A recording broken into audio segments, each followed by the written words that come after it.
শেখ মুজিব কখনোই বাংলাদেশের স্বাধীনতার পক্ষে নয়, বরং তার আন্দোলন ছিল তৎকালীন পূর্ব পাকিস্তানের স্বায়ত্ত শাসনের পক্ষে।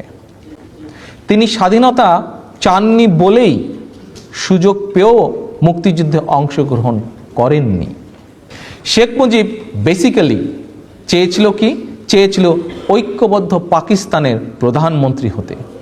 25শে মার্চ রাতে তাজউদ্দিন আহমেদ স্বাধীনতার ঘোষণার একটি খসড়াপত্র নিয়ে গেলেও শেখ মুজিব স্বাধীনতার ঘোষণা দিতে অস্বীকৃতি জানায়। বরং তাজউদ্দিন সাহেবকে শেখ মুজিব বলে যে এটি যদি সে ঘোষণা করে তাহলে তার বিরুদ্ধে কি কেস হতে পারে? রাষ্ট্রদ্রোহিতার কেস হতে পারে। এবং এই অজুহাত দেখিয়ে শেখ মুজিব তো ঘোষণা দিতে অস্বীকার করলই, বরং তাজউদ্দিন আহমেদ সাহেবকে বলল যে নাকে তেল দিয়ে ঘুমাও। পরের দিন আমি 27 তারিখে হরতাল ডেকেছি, নাকে তেল দিয়ে ঘুমাও। আর স্বাধীনতার ঘোষণার পরিবর্তে শেখ মুজিব 25শে মার্চ রাত্রে নিজেই স্বেচ্ছায় পাকিস্তানিদের কাছে আত্মসমর্পণ করলো।